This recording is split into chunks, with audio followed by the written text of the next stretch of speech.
हर्षवर्धन सपकाळ यांनी केलेल्या विधानानंतर राज्यभर पडसाद उमटतायत। भाजपनं अक्षरशः रान पेटवलं, पण हर्षवर्धन सपकाळ मात्र आपल्या विधानावर ठाम आहे। इतकंच नाही तर त्यांनी त्यांच्याच पक्षातल्या इतर पक्षानं सपकाळांच्या विधानाचा निषेध केलाय।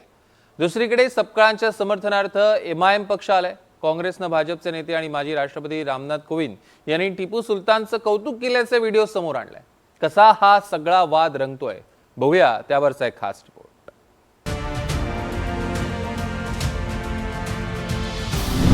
टिपू सुलतानची शिवरायांशी तुलना, सपकाळांवर गुन्हा। शौर्याचं लक्षण म्हणून टिपू सुलतानांना आपण शिवाजी महाराजांच्या समकक्ष बघितलं पाहिजे। विरोधक आक्रमक, सपकाळ विधानावर ठाम। मालेगाव महापालिकेत इस्लाम पार्टीच्या उपमहापौरांनी आपल्या कार्यालयात टिपू सुलतानचा फोटो लावला। आता यावर काँग्रेस प्रदेशाध्यक्ष हर्षवर्धन सपकाळ यांना प्रतिक्रिया विचारली।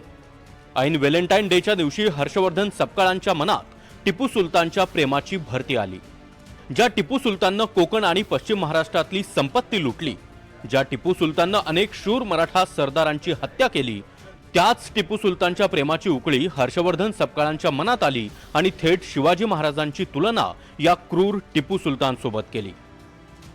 छत्रपती शिवाजी महाराजांचं शौर्य ज्या पद्धतीचं आहे आणि एक स्वराज्य नावाचा त्यांनी ज्या पद्धतीने एक विचार दिला आहे, अगदी त्यांच्याच मांडेआळीमध्ये त्यांच्यानंतर त्यांच्या बऱ्याच कालावधी लोटल्यानंतर त्यांचा आदर्श घेऊन टिपू सुलतान यांनी इंग्रजांच्या विरोधात कुठेतरी लढा पुकारला होता आणि त्या अर्थानं टिपू सुलतान हे एक शौर्य गाजवणारे एक योद्धे होऊन गेले, एक भारताचे भूमिपुत्र होऊन गेले।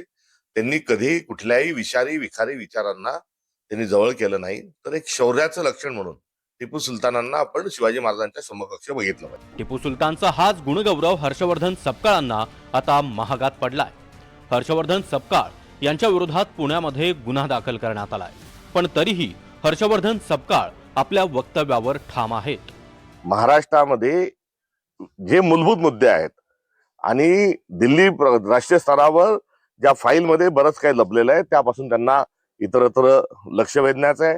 प्रत्येक बाबतीत जात आणणे, प्रत्येक बाबतीत धर्म आणणे हा भारतीय जनता पक्षाचा हा जुना फंडा आहे आणि या फंड्याच्या अनुषंगानं या माझ्या केलेल्या एका जबाबदारीपूर्ण वक्तव्याला ते हिंदू मुस्लिम या अँगल मधून त्याला खतपाणी घालत आहेत।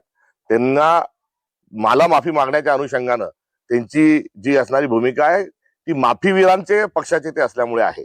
मुळात माझं वक्तव्य हे पूर्ण प्रश्नाच्या सहित जर आपण बघितलं तर त्यामध्ये शिवाजी महाराजांचा जो स्वाभिमान आणि आमचा जो अभिमान आहे तो मी त्यातही अधोरेखित केला होता।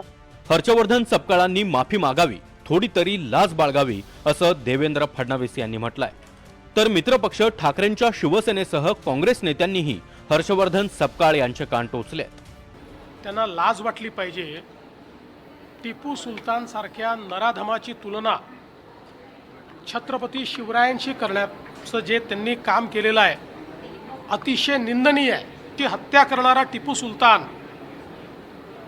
याची तुलना करून दोघांनाही सारखा सन्मान द्या म्हणणं यापेक्षा जास्त लांगुल चालन, जोडे चाटणं हे या जन्मात मी बघितलेलं नाही। आम्ही हे बिलकुल सहन करणार नाही। टिपू सुलतान आणि छत्रपती शिवरायांची तुलना केली याबद्दल त्यांनी माफी मागितली पाहिजे।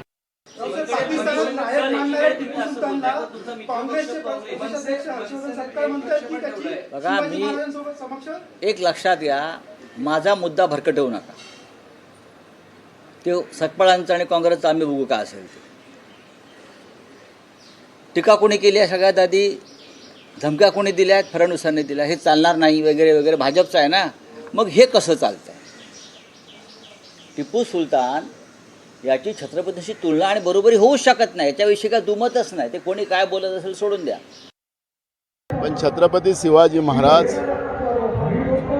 देशामध्ये जगामध्ये अनेक राजे होऊन गेलेत, पण एकच राजाला छत्रपती शब्द असा उल्लेख केला जातो, ते छत्रपती शिवाजी महाराजांच्या बद्दल केला जातो आणि हे जनतेचे रयतेचे राजे राहिलेत।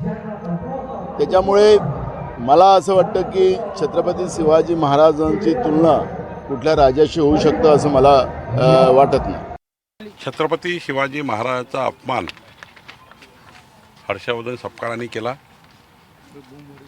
टिपू सुलतानची बरोबरी छत्रपती शिवाजी महाराजांसोबत करणे खरं तर हर्षवर्धन सपकाळचा डोक्यात फरक पडला आहे. त्यांना मेंटल हॉस्पिटलमध्ये ॲडमिट करण्याची गरज आहे. राहुल गांधींना काही संवेदना असतील तर राहुल गांधींनी तातडीनं हर्षवर्धन सपकाळांचा राजीनामा घेतला पाहिजे, त्याला पदावरून दूर केलं पाहिजे.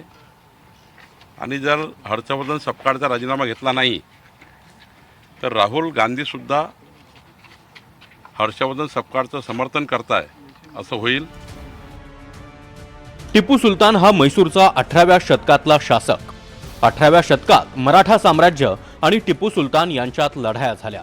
टिपू सुलताननं कोकण आणि पश्चिम महाराष्ट्रात अनेक आक्रमणं केली. टिपू सुलताननं हिंदू समुदायावर मोठ्या प्रमाणात अत्याचार केला. टिपू सुलतान मराठा साम्राज्याविरोधात लढाया लढला, तरीही ब्रिटिश राजवटीविरोधात देखील टिपू लढला आणि याचाच दाखला देत काँग्रेसनं भाजपवर पलटवार केलाय. माजी राष्ट्रपती रामनाथ कोविंद यांनी टिपू सुलतानच्या केलेल्या कौतुकाचा व्हिडिओ देखील शेअर केलाय. Tipu Sultan died a historic death fighting the British. He was also a pioneer in the development and use of Mysore rockets in warfare. This technology was later adopted by the दुसरीकडे आता या वादात MIMनं देखील उडी घेतली आहे. असदुद्दीन ओवेसींनी टिपू सुलतानच्या मृतदेहाशेजारील अंगठीवर राम लिहिलं होतं की नाही हे फडणवीसांनी फक्त सांगावं असं आव्हान दिलंय. 1.5 घंटे तक टीपू की लाश पड़ी रही. अंग्रेजों की फौज के घेरे में टीपू की लाश है, मगर डर रहे थे कि अगर शेर उड़ गया तो क्या होगा.